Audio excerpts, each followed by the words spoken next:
The first thing the farmer notices is the smell. First thing I notice is the shitty internet. What the fuck is going on? I thought this was preloaded. An earthy rot in the fields. The Irishman walks into his potato field to find the plants turning brown and wilting. He digs up a tuber and finds it slimy like a bar of soap. When he slices it open, brown mucus oozes out. The whole crop is the same. It'll be a hungry year, but he will survive. Because this isn't Ireland in the famine year of 1845. It's the United States 2 years earlier. And this man has no idea how this blight will devastate the country of his birth.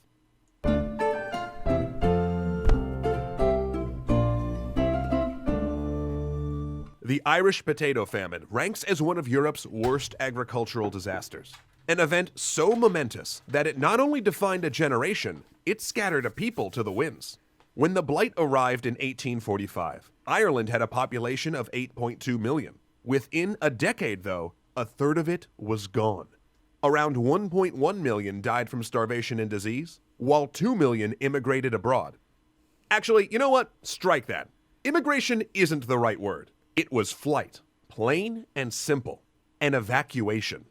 During the height of the famine years, when children's mouths were stained green from eating grass and dogs scavenged graveyards, people brawled on the docks for space aboard the overcrowded vessels. Most didn't even care where the ship was headed, as long as it wasn't Ireland. Yet Ireland was not the only country, or even the first, to experience the Blight. The fungus responsible emerged in the United States in 1843, hitching a ride to Europe in cargo holds. Farmers attempting to strengthen European potato strains may have even accidentally imported it when they crossbred their potatoes with American stock. And strengthened by a rainy summer and carried by the wind, the fungus stormed the continent. During the summer of 1845, news of the Blight filled European newspapers. Belgium had lost 87% of its potato crop. Flanders, 92%. Holland lost 70%.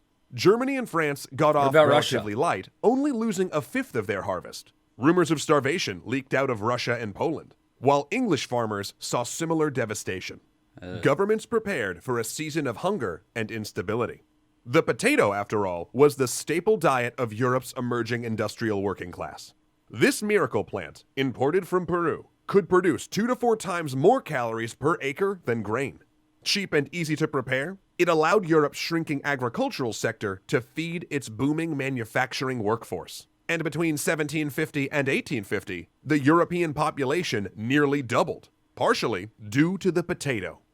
Any threat to the potato crop was a serious problem. In fact, these crop failures would help spur the wave of revolutions that racked Europe in 1848. But here the story of Ireland diverges, because while all these countries experienced economic hardship and social change, Ireland alone starved. The reasons for that are complicated, but they boil down to 2 factors.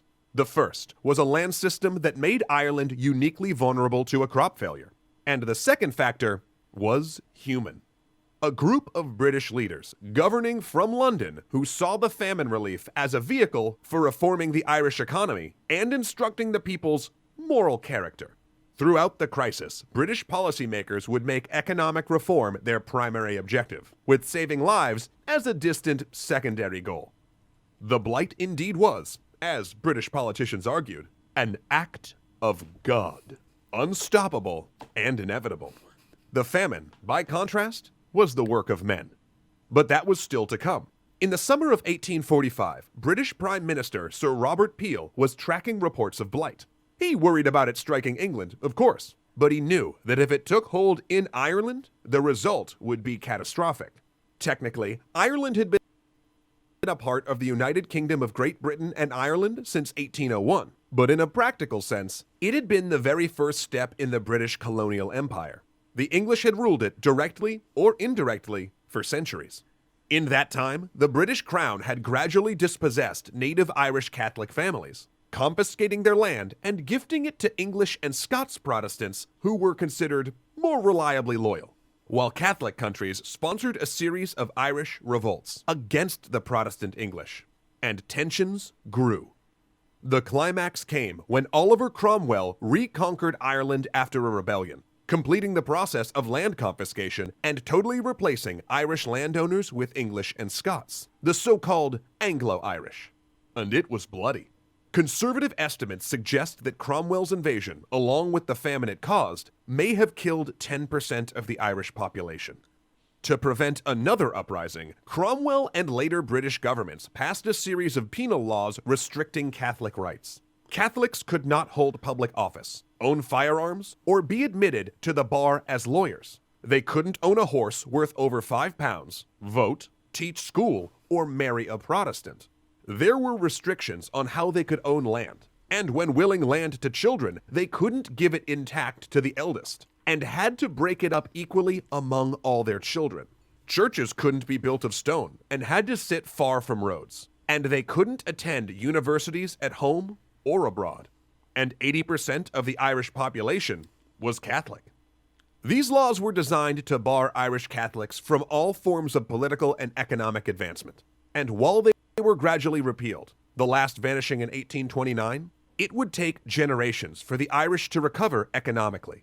And on top of that, these landlords charged astronomical rent on the land, barely allowing the native Irish farmers to survive. And the whole thing took place in a system of middlemen so convoluted that, okay, here's an analogy. Imagine someone owns an apartment building today.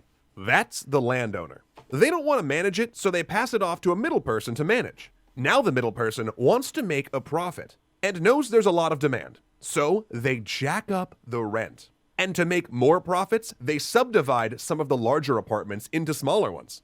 Now, under the pressure of making this exorbitant rent, some of the building's tenants start to get roommates or rent some of their bedrooms on Airbnb, further subdividing their own apartment. Wow, this sounds really familiar. Oh, hi NYC, I didn't see you in this analogy. Anyway, that's basically what happened to Irish farmers. In fact, some of the landowners, known as absentee landlords, hadn't even lived in Ireland for generations. The trend was bad. Then events made it worse.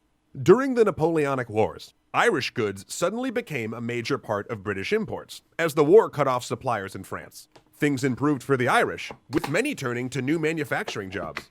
But then, Napoleon was defeated, French goods returned, and the burgeoning industrial sector collapsed. Out-of-work weavers and tradesmen flooded the countryside, engaging in ludicrous bidding wars for small plots of farmland, promising to pay rents the land could never sustain.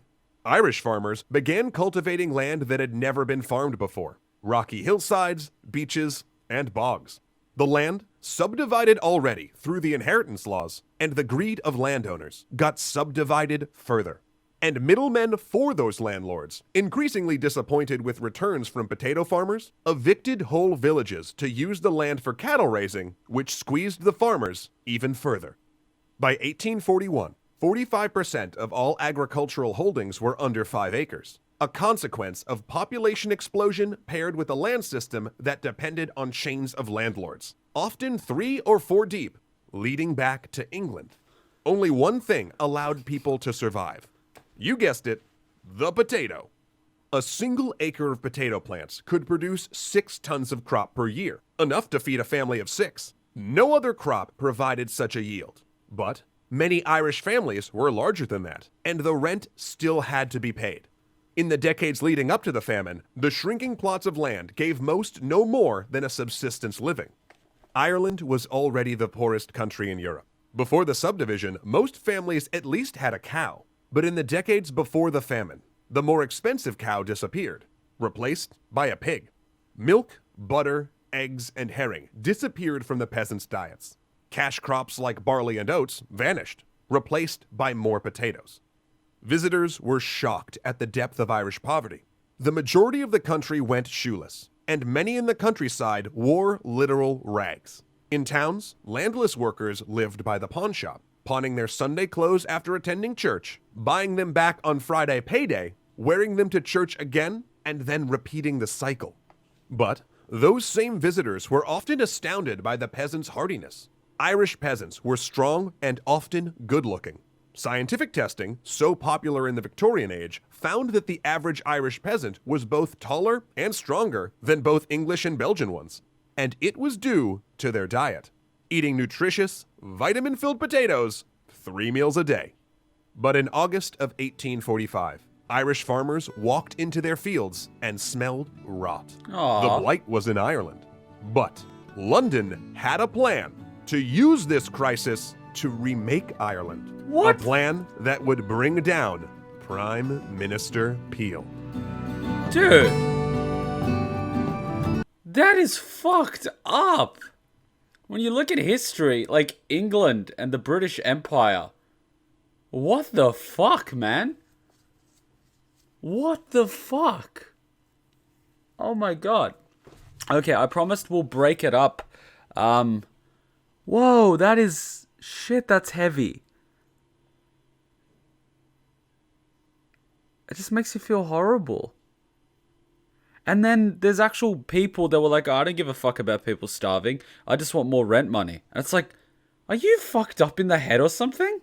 There's people starving. Kids starving. Oh, that doesn't matter. What the fuck?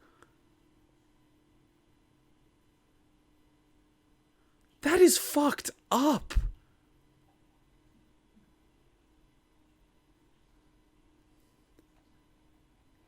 Let's watch another one in a row just because let's get the full story because if we break it up with comedy and try to go back to it, I feel fucking horrible. And I had nothing to do with this. And like no one even mentions this anywhere, like in schools or whatnot. I was like, no, fuck that shit. Wow, the British Empire, they were the bad guy. And guess whose flight tickets and visits we fund when they come to Australia? British monarchy.